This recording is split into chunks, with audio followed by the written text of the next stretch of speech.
Hola, soy Guillermo Arranz, alumno de quinto de Derecho y Relaciones Internacionales de la Universidad Loyola, y hoy, como parte de la asignatura de Estudios Regionales de África, os traigo la videoreseña de Un hombre del pueblo, de Chinua Achebe, uno de los clásicos de la literatura africana. Un hombre del pueblo nos cuenta la historia de Odili, un maestro de instituto en el pueblo de Anata que está situado en un país africano inventado. Un día, como parte de su trabajo, al instituto asiste el ministro de Cultura Nanga, el cual reconoce a Odili porque había sido su alumno en años anteriores. El ministro de Cultura le ofrece a Odili la posibilidad de irse con él a la capital y vivir un tiempo con él para facilitarle un viaje al extranjero para su formación académica, y Odili acepta, sobre todo con la intención de poder pasar tiempo con Elsie, quien es una chica en la que está interesado y trabaja como enfermera en un hospital de la capital. Sin embargo, pronto todo esto se tuerce cuando el ministro Nanga termina acostándose con Elsie, el interés amoroso de Odili. Y nuestro protagonista toma la determinación de vengarse, y esto lo hará de dos maneras. Por un lado, se unirá al partido político de su amigo de la universidad Max, denominado la Asamblea de la Gente Corriente, con el objetivo de derrotar al ministro Nanga en las próximas elecciones.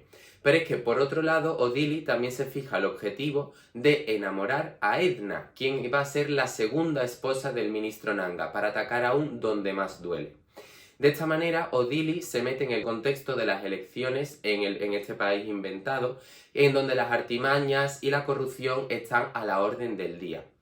Finalmente, los planes de Odili se acaban torciendo cuando recibe una paliza en uno de los eventos electorales del ministro Nanga. Esto le hará entrar en coma y cuando hacia el final de la obra se despierta, descubre que su amigo Max ha sido asesinado, la Asamblea de la Gente Corriente ha fracasado en las elecciones, y además también se descubre cómo ha habido una serie de golpes de estado militares contra el gobierno corrupto del ministro Nanga y, en definitiva, el país está sumido en una situación de caos. Es aquí donde termina la obra, aunque sí es cierto que hay un final quizá más positivo para nuestro protagonista, puesto que a pesar del caos político sí consigue casarse con Edna y es un amor correspondido. El análisis teórico de la obra, aunque podría centrarse en muchos aspectos tales como los factores de continuidad de la época precolonial africana o el papel de la sociedad civil, los movimientos sociales, se va a centrar en torno a dos conceptos también ordenados cronológicamente. En primer lugar, analizaré los legados del colonialismo que podemos observar en la obra, tales como el legado económico o el trazado de fronteras arbitrarias, para en segundo lugar centrarme en el funcionamiento de los estados africanos descolonizados para analizar cómo vemos reflejada en la obra la teoría del estado neopatrimonial. Los legados del colonialismo son muchos y muy variados, y en esta videoreseña me gustaría centrarme en tres. En primer lugar, las consecuencias del trazado de fronteras arbitrarias. En segundo lugar, el legado económico del colonialismo. Y en tercer lugar, cómo el colonialismo permitió formar las élites estatales que posteriormente se adueñarían del poder en los estados independientes y descolonizados. En primer lugar, en relación al trazado arbitrario de fronteras, durante la descolonización, como ya sabemos, las potencias coloniales trazaron las fronteras de manera completamente aleatoria, lo que hace que en un mismo territorio se encuentren distintos grupos étnicos que en ocasiones pueden tener tensiones entre sí, pero que están encerrados, por así decirlo, dentro de un mismo estado, lo que da lugar a competiciones entre los distintos grupos étnicos. En Un hombre del pueblo, los conflictos étnicos no son nada central para la trama y de hecho se mencionan muy de pasada. Sin embargo, hay un pequeño pasaje al inicio de la obra que a mí me llamó especialmente la atención. Cuando Odili se reencuentra con el ministro Nanga en el instituto, le dice lo siguiente: quiero que vengas a la capital y ocupes un puesto estratégico en el cuerpo de funcionarios del Estado. No debemos dejárselo todo a las tribus del norte.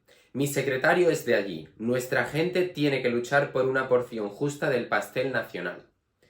En este fragmento podemos ver reflejado una de las teorías del Estado africano, como es la del Estado concentrado de Clapham. Según esta teoría, nos encontramos competiciones entre grupos étnicos a nivel interno que tienen como objetivo acaparar el aparato estatal para poder utilizarlo en beneficio propio. En definitiva, el Estado se concentra, gira en torno a un determinado sector de la población, mientras que el resto queda olvidado.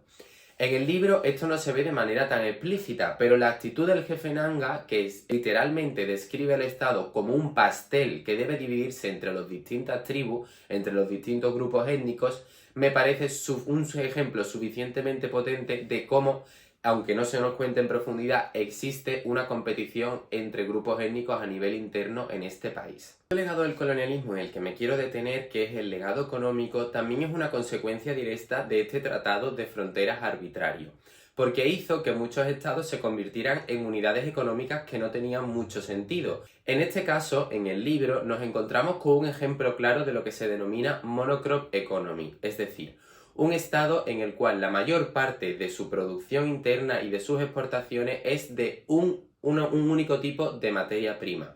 En el caso de este país es el café. De hecho, en el inicio de la obra, cuando Odili está narrando cómo el ministro Nanga llegó al poder, todo comienza con una crisis económica. ¿Y a qué se debe? Entonces se produjo el declive del mercado internacional del café.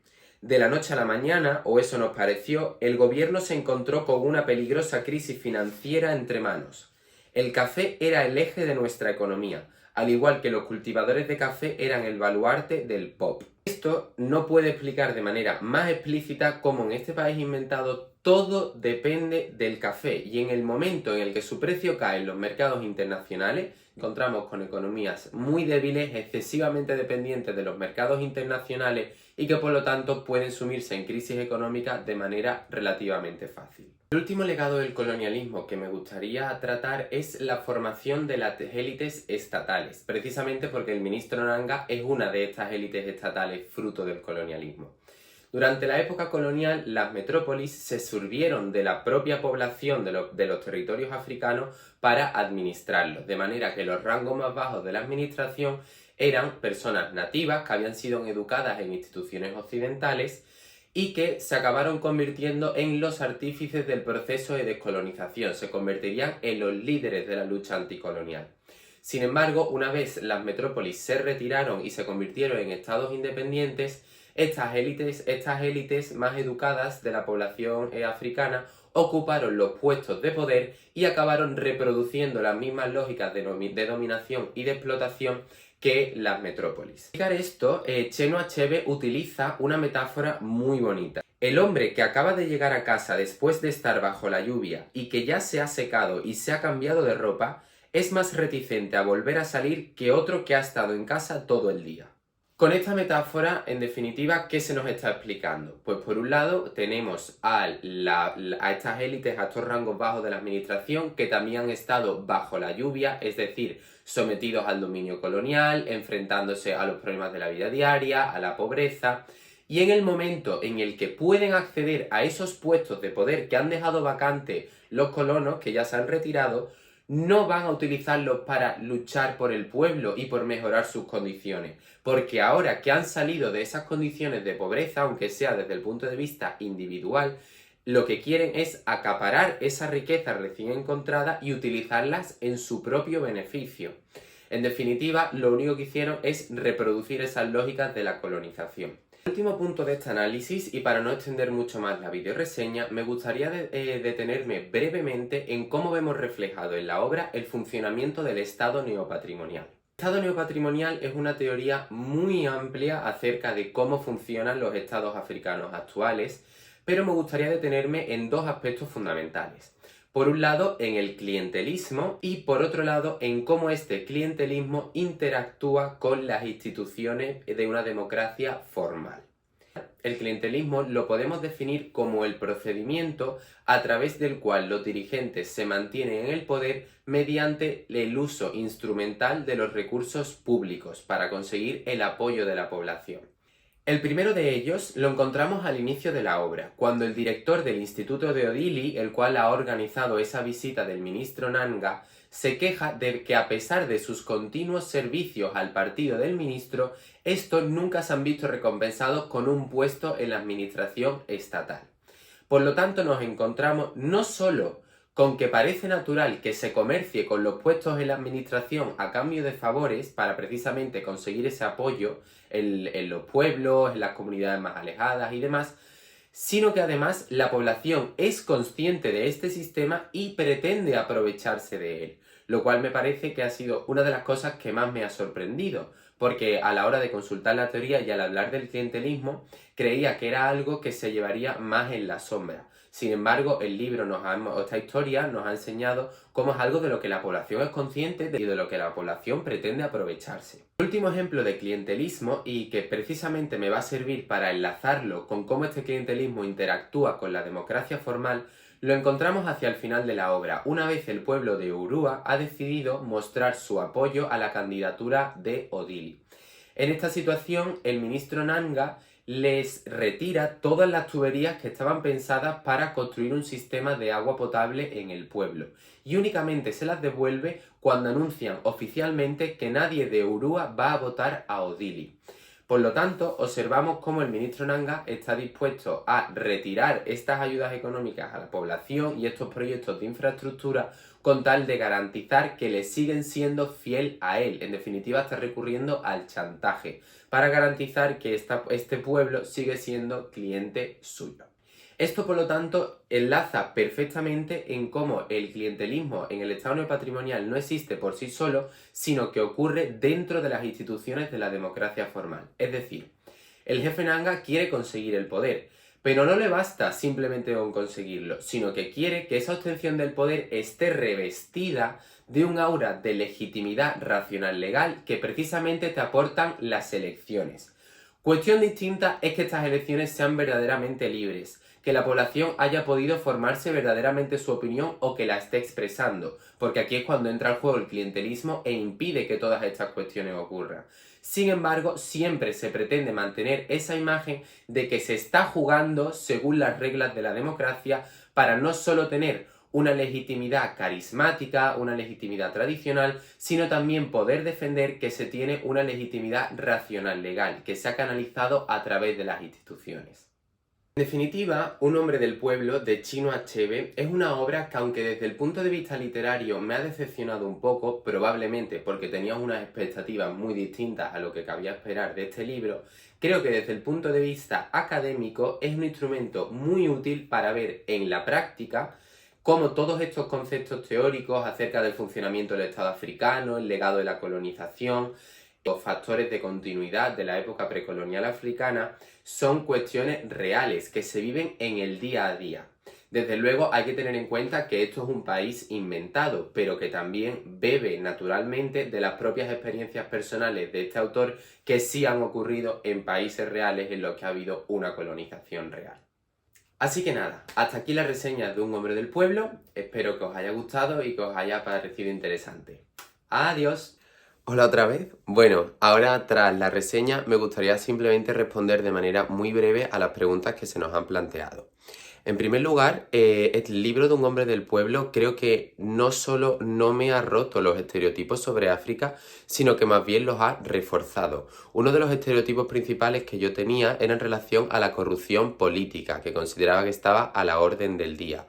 Esto, Un hombre del pueblo, está presente todo el tiempo, pero es que además, como ya he comentado, lo que más me ha sorprendido es que la sociedad reconoce que existe esta corrupción y está dispuesta a aprovecharse de ella y le parece algo natural. Por lo tanto, creo que el libro no solo no ha roto los estereotipos principales que yo tenía, sino que los ha reforzado.